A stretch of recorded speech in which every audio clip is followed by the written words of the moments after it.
These plants should not be alive.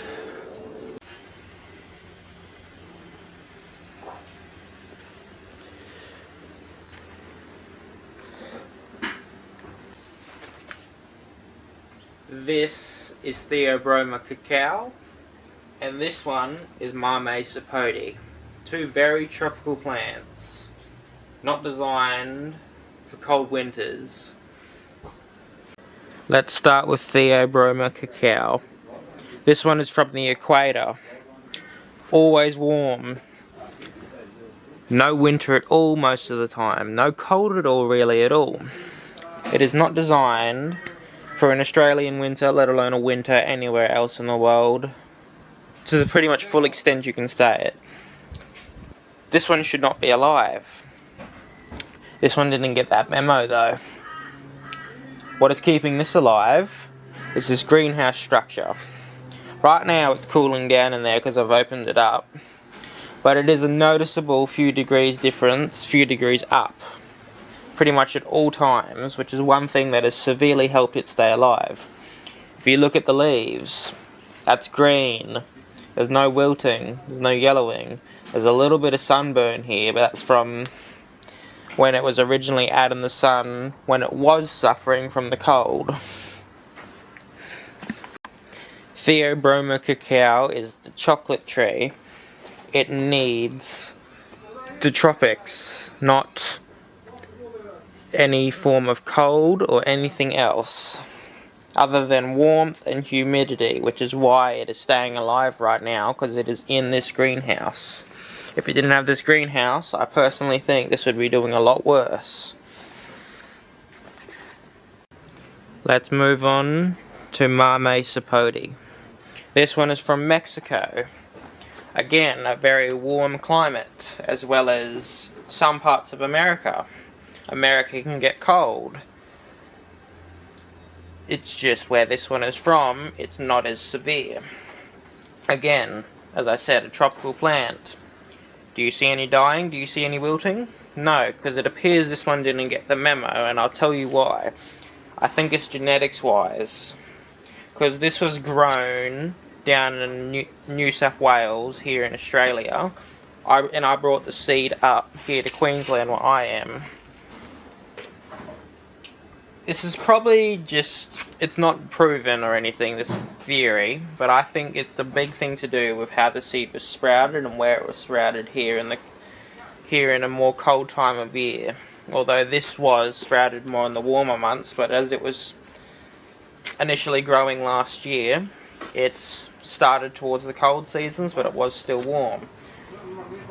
Again, it could just be a random theory, but I think where it was sprouted is a big thing to do with it.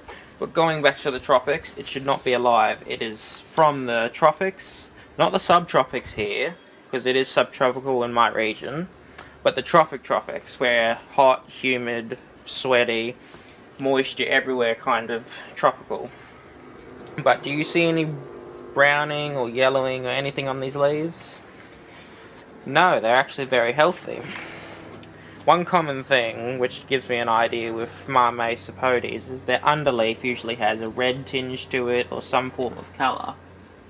This one doesn't, so it makes me think this specific genetic species of Mamey might have, or it has different genetics, so it would have a different resistance, it would have a different growth pattern. Keeping in mind, this plant is maybe around, or getting close to maybe half a year to 2 years, not 2 years, 3/4 of a year old. This is a lot of growth for a Mamey, especially considering it is not the ideal environment. This is my subtropical Mamey though. I have a tropical one up that side of the backyard that was sprouted up northern Queensland, which is tropical. And if we go to them, which I'll switch to in a second, you can see the big difference in growth and vigorous growth and in the whole pattern of everything. This one is budding. It's very good that it's budding. The other one is currently budding, but this one has never stopped since it first sprouted. The other one that's up there, it goes through slower cycles. It is used to the tropics. This one started in the subtropics where I am. Don't mind the mess, I do need to clean up and weed a lot of this, but this is my tropical Mamey. That's not too many leaves. It is doing a new flush, it is putting on new leaves, but if you go look at the other one, that has been sprouted here in the more colder, which really it's not cold most of the time, but it was colder than where this one is used to growing. It's way less leaves, it's way less figure. The other one had multiple branching. Yes, that is, Mamey is mainly a dominant plant in one branch until you tip prune it, or prune the buds to encourage branching, but that one just did it naturally. It is generally more vigorous, it has more leaves, it is more healthy, to be honest, because if you look at this, yes, this one is in more sun, which a lot of this could have to do with it. This one's got a lot more affecting on it. Keep in mind, some of this might be due to bugs, but there's a lot more browning. There is not a single bit of brown on the other Mamey. There's no attacking. From bugs, there's no nothing. Again, it is doing very well, and I highly think it's because, one, that one was sprouted here at the right time, and two, another big thing, is watering. A wet soil, this goes for the Theobroma Cacao as well, wet soil means more surface for the cold to attach to. You don't want that. The smaller the pot, the quicker it can warm up, and in a large pot there's a lot more soil mass, and if all of it's wet, it's going to get colder quicker, which is not ideal. This one's in a grow bag, hence it has more aeration, and arguably it can get colder quicker, but it can get warmer quicker. Arguably the biggest thing I've learnt with my Mamey and my Theobroma Cacao is arguably where you sprout it and where it spends its initial growing period and initial part of its life for a word growing highly influences how it tolerates it, as well as obviously genetics. If I were to get a seed of, say, the Mamey from Mexico and bring it here, especially in the winter, which it is now, it's not going to do well. It'd be the same theory with the tropical Mamey that I have, but again, it is still a much closer climate, which is my arguing point, than, say, Mexico.